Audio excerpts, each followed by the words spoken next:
Hello friends, welcome to my channel.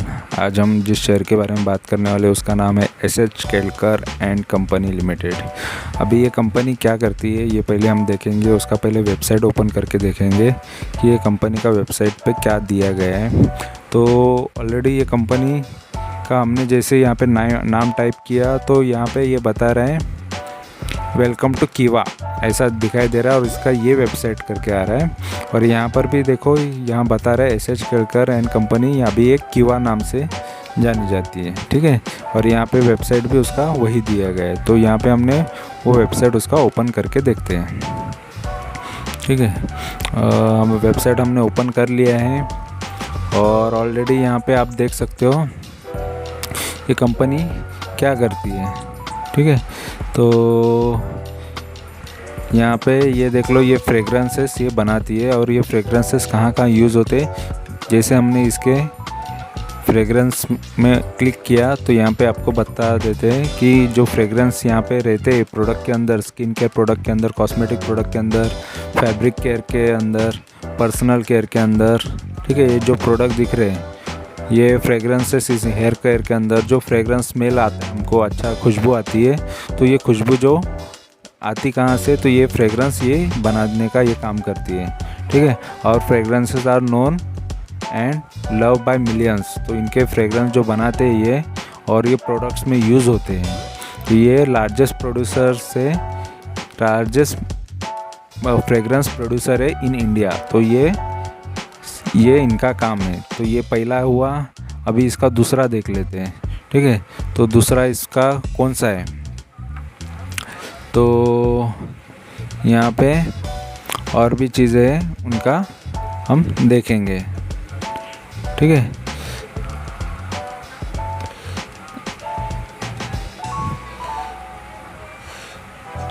हम अभी second इसका चीज़ देखते हैं। यहाँ पे एक मिनट, ये इनके फ्रेगरेंस है। हाँ, यहाँ पे फ्लेवर्स है, ठीक है। यहाँ पे फ्लेवर्स दिखाई दे रहे हैं। कौन से फ्लेवर्स है, फ्रूट फ्लेवर का किसी फूड के अंदर, ये फूड के अंदर फूड एप्लीकेशंस बताया है। तो हमको कोई फूड में या कोई बिस्किट्स में या अलग चीज़ों में टेस्ट आता है फूड का। तो फूड का जो फ्लेवर्स आते कहाँ से, या आइसक्रीम खाते हैं या कुछ भी खाते हैं, ये जैम्स वगैरह, तो फ्लेवर के लिए ये फ्लेवर में भी ये काम करते हैं। तो ये फ्लेवर्स बना के देते हैं, ठीक है। ये फूड के लिए जो फ्लेवर्स रहते हैं फ्रूट्स के, तो फ्लेवर का भी ये लोग काम करते हैं, ठीक है। तो फ्लेवर्स का भी इनका ही काम है, ठीक है। तो ये इनके वर्क है। तो फ्रेगरेंस देख लिया, फ्लेवर देख लिया, तो ये इनके, ये देखो, ये बनाना फ्लेवर, ये वेलनेस सॉल्यूशन, ये इनका ये सब काम है, ठीक है। और फ्लेवर्स में देख लिया। अभी हम इसका और क्या देख सकते हैं वो देखते हैं।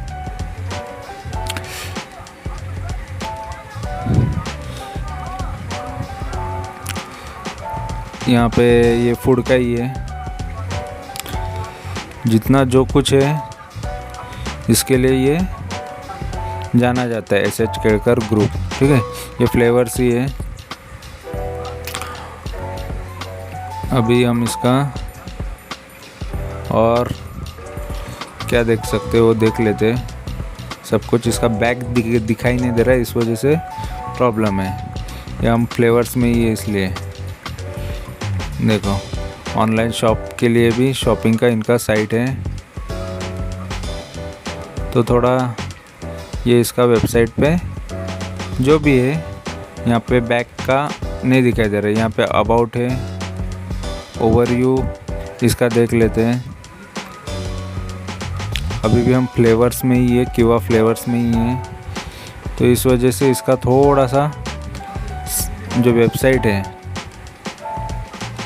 हाँ ये देखो, फिर से नया पेज ओपन हो जाता है। फ्लेवर्स के बाद ये सर्विसेज है इनके, जो रिसर्च सर्विसेज है, जो कॉस्मेटिक एंड इंग्रेडिएंट्स टेस्टिंग के लिए ये भी काम करते हैं। ये फीचर्स है इसके, ठीक है। फ्रेगरेंस है, फ्लेवर्स है और ये सर्विसेज देता है।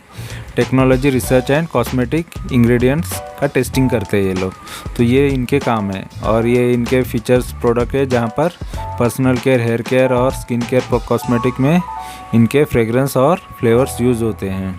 फूड में फ्लेवर्स यूज़ होते हैं और कॉस्मेटिक प्रोडक्ट और अदर प्रोडक्ट्स में इनके फ्रेगरेंसेस यूज़ होते हैं, ठीक है। तो हमने ये सब देख लिया इसका। अभी हम इसका है ना वेबसाइट अभी इसका हम शेयर कैसा है वो देखेंगे। वेबसाइट तो हमने देख लिया ऑलरेडी, ठीक है। और यहाँ पे देखो केलकर ग्रुप इज़ नाउ क्यूआ करके लिख के आ रहा है। अभी हम इसका शेयर कैसा है, तो अभी हम इसके शेयर पे आते हैं। शेयर मनी कंट्रोल साइट पे है हम लोग, और ये मनी कंट्रोल पे मैंने इसका शेयर ओपन करके रखा हुआ है।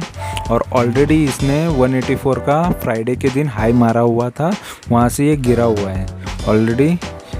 और इसको मैंने 9 नवंबर को इसमें मैंने प्रॉफिट बुकिंग किया था, और ऑलरेडी मैंने और 2 शेयर में मतलब टोटल 3 शेयर में प्रॉफिट बुकिंग किया था।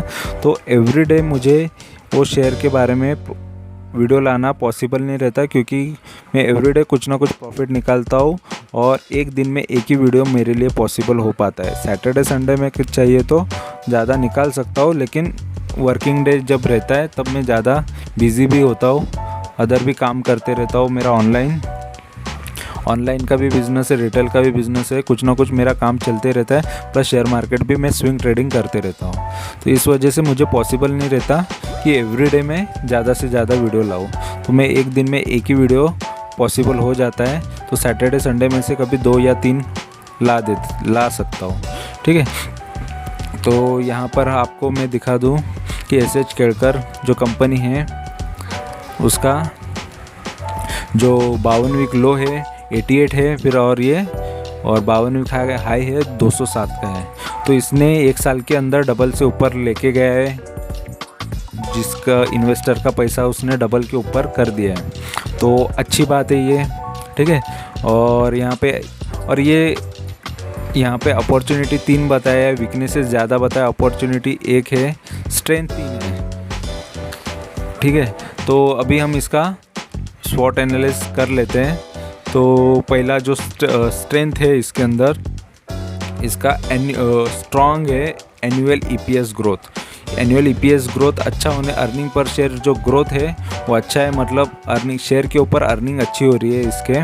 और वीकनेसेस जो बता रहा है, सबसे बड़ा वीकनेसेस 6 वीकनेसेस है, मतलब स्ट्रेंथ से ज़्यादा वीकनेसेस है। 3 वीकनेस स्ट्रेंथ है तो 6 वीकनेसेस है, तो वीकनेसेस सबसे ज़्यादा है। और big deal, insider and SAST, ठीक है। Sales last month greater than 1%, तो बड़ा डील हुआ है जिसमें इसके शेयर बेचे गए हैं इनसाइडर ट्रांजैक्शन में, और सेल किया गया है, बेचे गए हैं लास्ट मंथ के 1% से ज़्यादा शेयर सेल हुआ है। तो ये इसका एक वीकनेसेस है, 6 में से एक वीकनेसेस है, और 5 वीकनेसेस इसके अंदर है, तो ये बड़ा वीकनेस है। और यहाँ पे अपॉर्चुनिटी 1 बताया हुआ है कि RSI इंडिकेटिंग प्राइस स्ट्रेंथ।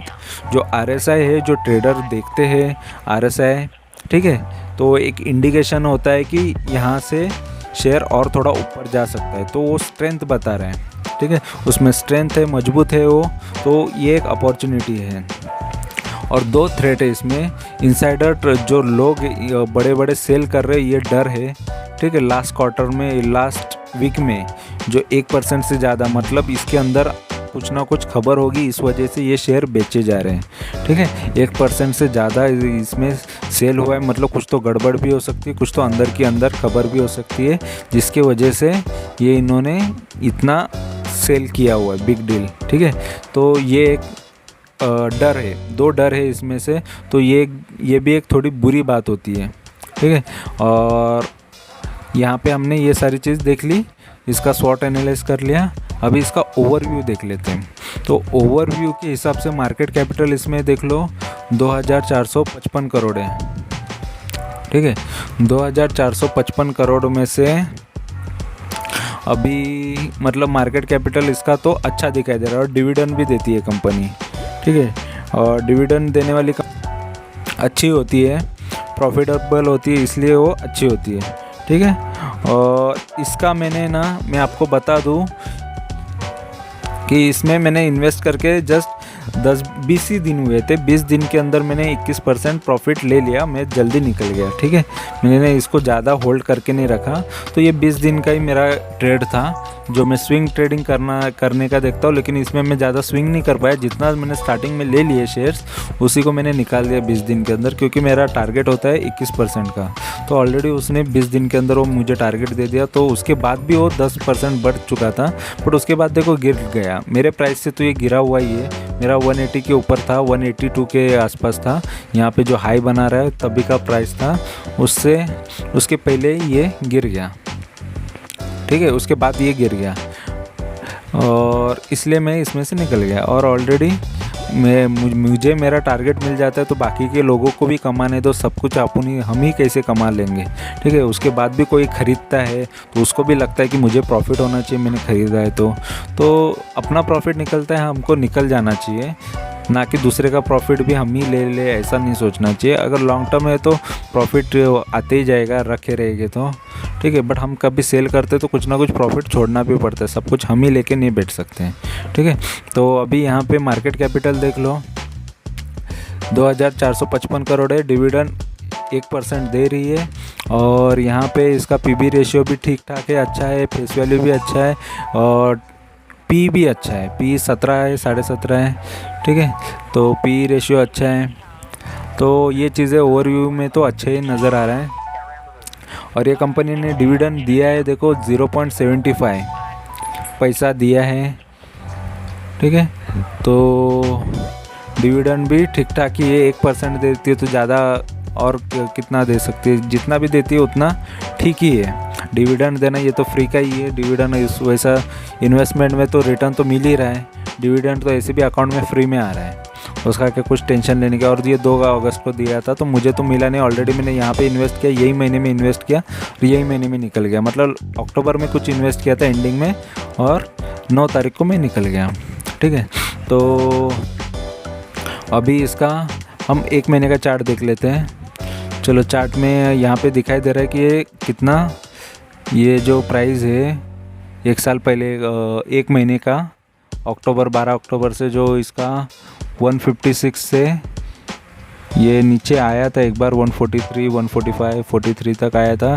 फिर वहाँ से एक बार बढ़ा था, ठीक है। फिर बाद में यहाँ पे जो बढ़ गया 155 के बाद फिर यहाँ से एक बार गिर गया था।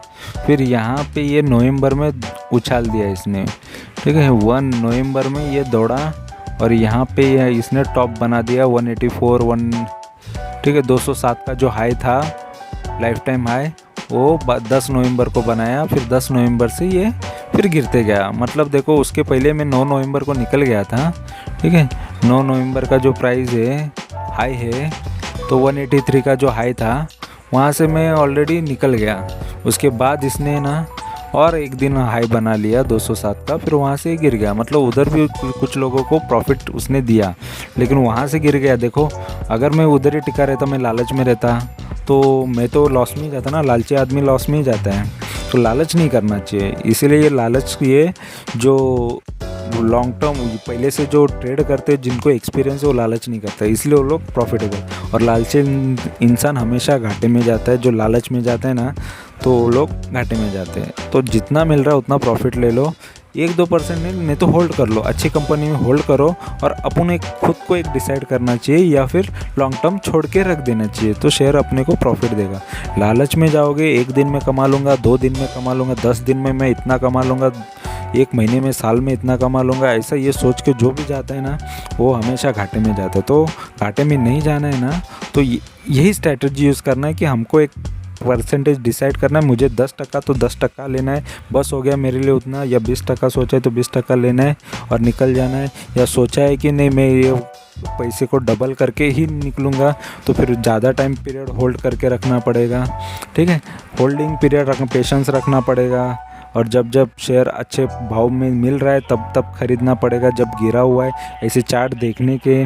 और यहाँ पे ऐसा प्राइस मिलता है, देखो यहाँ पे चार्ट में दिख रहे हैं चलो हम पहले ये 1 महीने का चार्ट बता रहा हूँ और थोड़ा चार्ट बताता हूँ, मतलब आपको पता चले। ये 3 महीने का जो चार्ट दिख रहा है, देखो यहाँ पे एक बार गिरा था, ऐसे टाइम पे ख़रीद लेना चाहिए, ठीक है।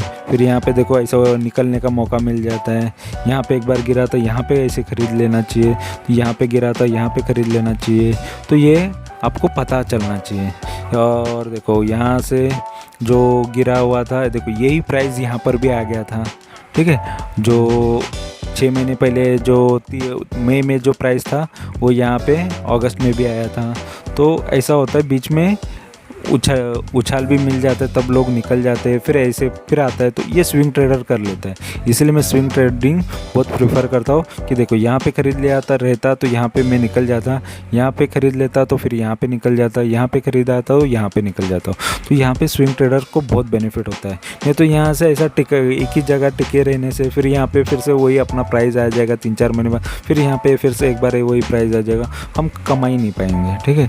इसीलिए इसमें 2-3 चांस तो मिले जाते हैं स्विंग ट्रेडर को। अगर हाँ चार्ट ऐसा ऊपर ऊपर ऊपर ऊपर तो हमको स्विंग करने नहीं मिलता। ऐसे कोई कोई कंपनियाँ रहती हैं और कोई कोई ये स्विंग ट्रेडिंग के लिए सही रहती है। तो ये ऐसी कंपनी ठीक थी और मेरे को जैसे मैंने एंट्री की, देखो मेरे को निकलने का मौका मिला, फिर ये डाउन आ जाएगा ऐसा, फिर से यहाँ पे कहीं पे प्राइस आ जाएगा, फिर से इसमें एंट्री करके फिर से कमा सकता हो। तो ये चीज़ सीखने मिल रही है, सीख लो, देख लो और सब्सक्राइब करके रखो, फ़ायदा ही होने वाला है, कोई घाटा होने वाला नहीं है, ठीक है।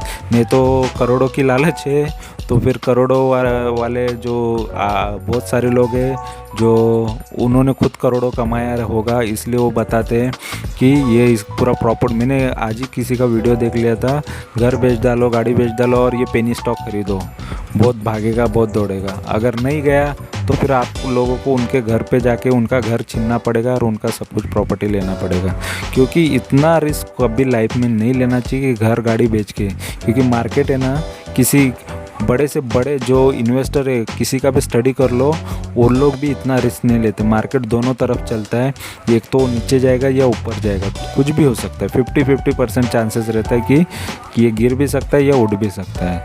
तो हमको स्टेबल रहना चाहिए, हमको पता होना चाहिए कुछ भी हो सकता है। तो इतना कॉन्फिडेंस कभी लाइफ में लेके नहीं चलना चाहिए कि मैंने डाला है पैसा, इसलिए 3-4 शेयर में डालो, अलग अलग कंपनियों में डालो।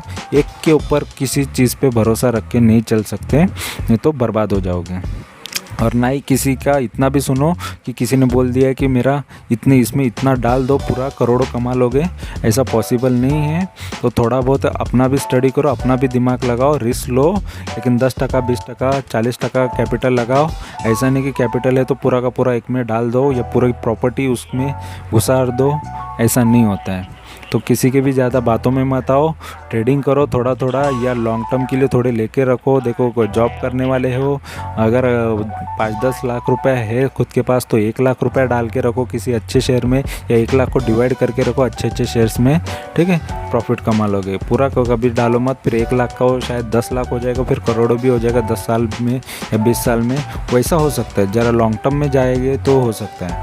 हाँ, ट्रेडिंग के हिसाब से चल रहे हो तो अभी भी ध्यान देना पड़ता है, पूरे शेयर्स कैसे चल रहे, कैसे क्या हो रहा है, ठीक है। अभी इसका हम लोग ने देखा, देख लो 1 साल में इसने तो डबल के ऊपर दिया, हमने वैसे भी देख लिया है। हाँ, और ये 1 साल के अंदर देखो दो बार डिविडेंड मिल चुका है। एक बार यहाँ पे 1 रुपये का मिला और यहाँ पे 75, तो 1 साल में जो इन्वेस्ट करता पहले तो उसको 2 बार मिल जाता है डिविडेंड, ठीक है। अभी इसका 5 साल का देख लेते हैं। 5 साल में देखो कितना बुरी तरह ये गिर चुका है। सोच लो 5 साल पहले अगर इन्वेस्ट करके रखा रहता तो 5 साल में क्या हालत हो जाती, मौका भी नहीं मिलता निकलने का।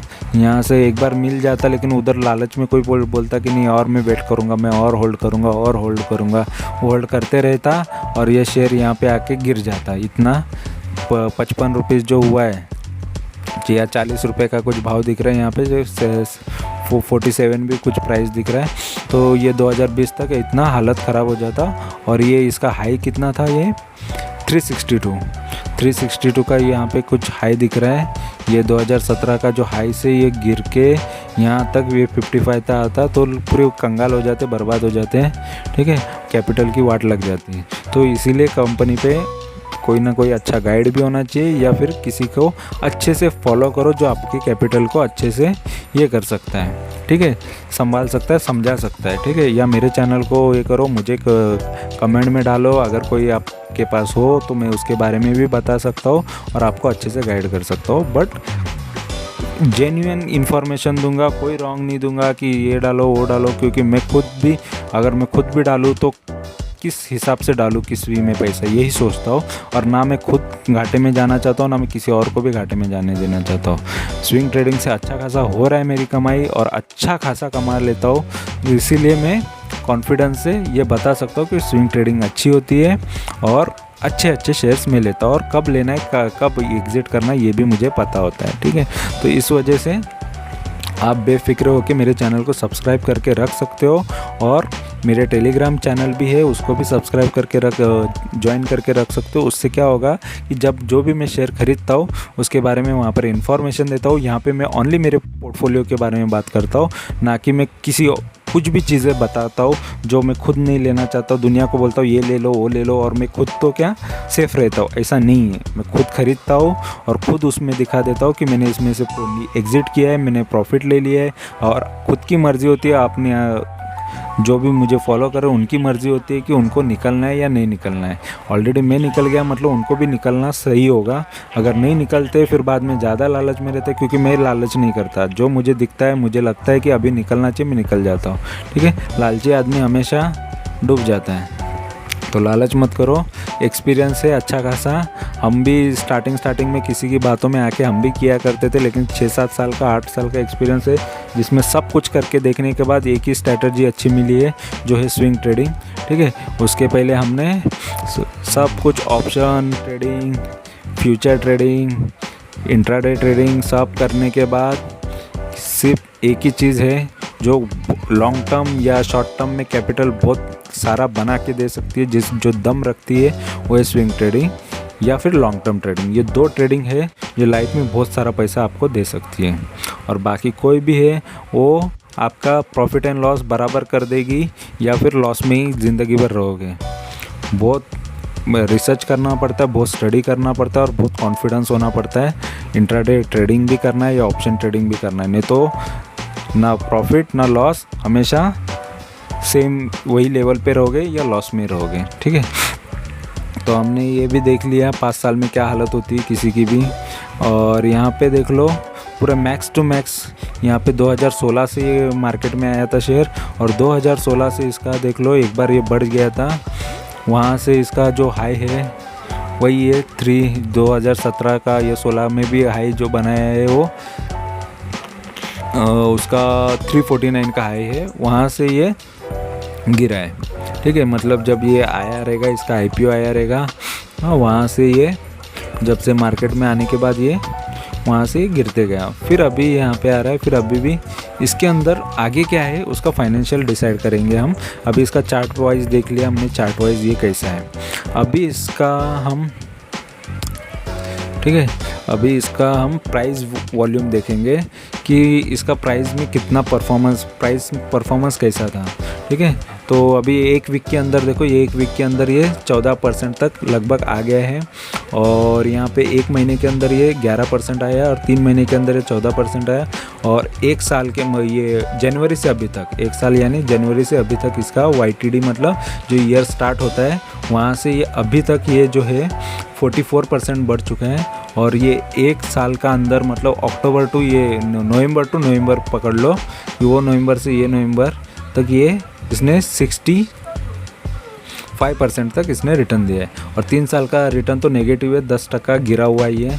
तो यहाँ पे इसका रिटर्न देख लिया कि एक साल वालों को, बट ये अप डाउन ज़्यादा होने से इसका लो से इसने डबल के ऊपर रिटर्न दिया।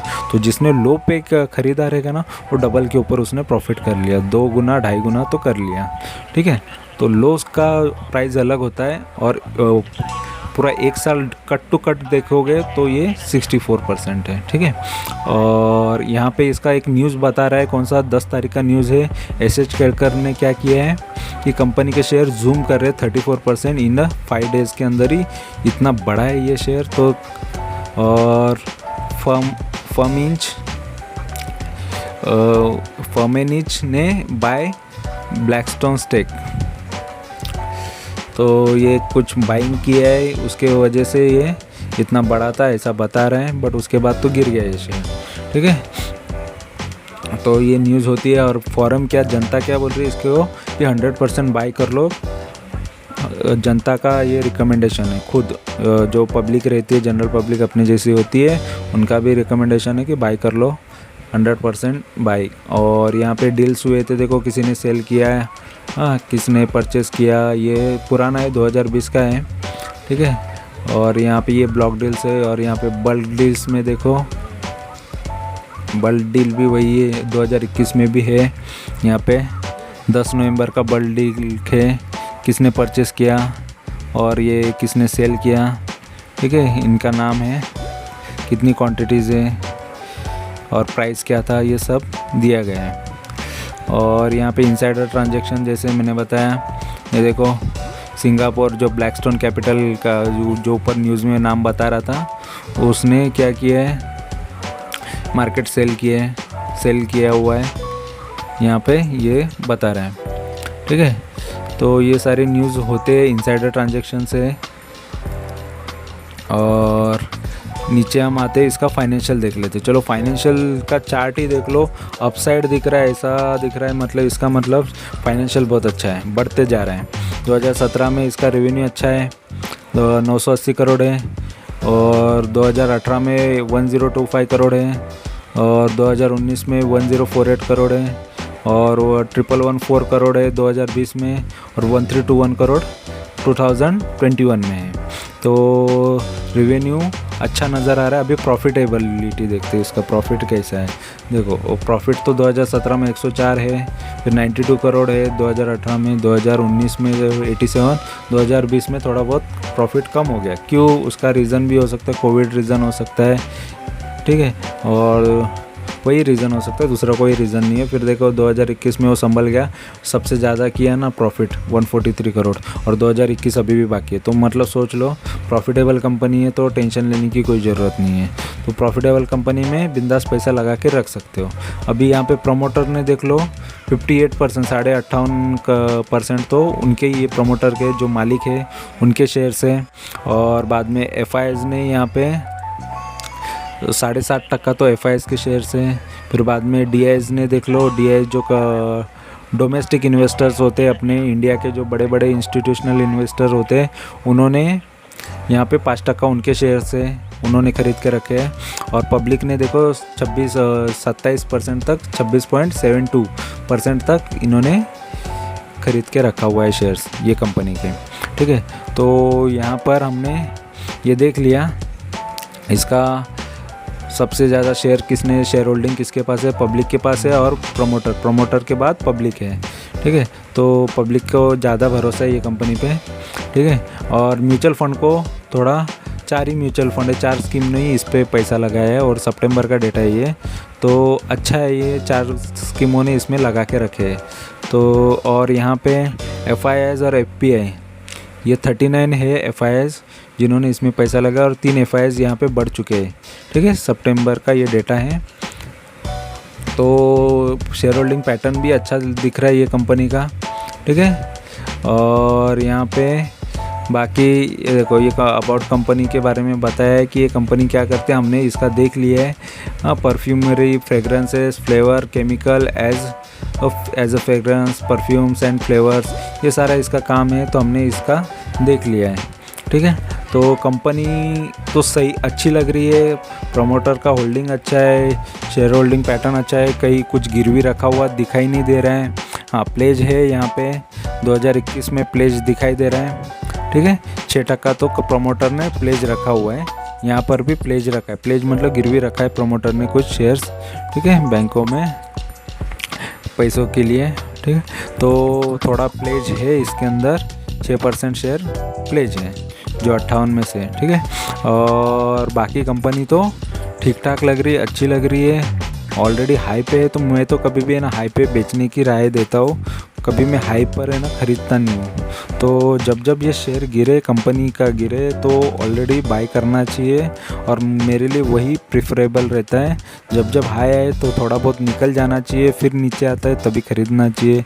तो ऑलरेडी मैं यहाँ पे किसी को बाय नहीं करने बोलूँगा, क्योंकि ऑलरेडी ये हाई करके आया हुआ है 207 का। फिर भी और थोड़ा बहुत और नीचे मिल जाए तो फिर से एक बार ले लेना चाहिए। 160 155 तक भी मिल जाता है तो ले लेना चाहिए, ठीक है। फिर से ये फिर तभी मैं खुद भी लेना चाहूँगा, ठीक है। ऑलरेडी ऐसे प्राइस पे, क्योंकि हाई से गिरा हुआ शेयर मुझे अच्छे लगते हैं और जिसमें पोटेंशियल रहता है और आगे बढ़ने का, ठीक है।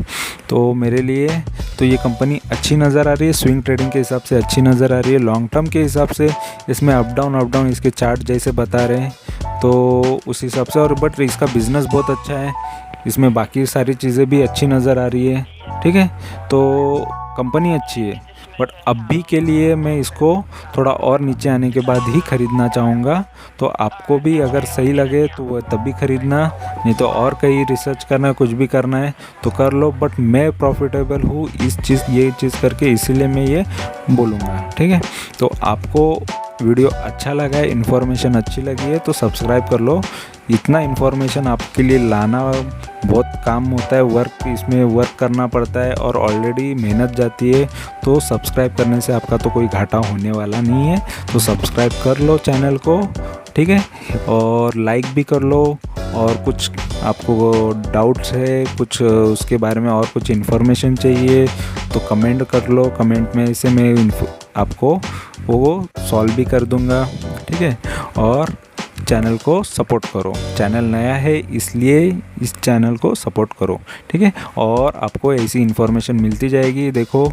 और मेरा कुछ प्रॉफिटेबिलिटी कम तो होने वाला नहीं है कि आप सपोर्ट करो या ना करो उससे, बट आपको इन्फॉर्मेशन लाइफ टाइम अच्छी खासी मिलती जाएगी और आप मेरा परफॉर्मेंस आगे भी चल के देख सकते हो, ठीक है। तो अच्छा लगे तो ज़रूर सब्सक्राइब करो। Thank you very much, bye bye.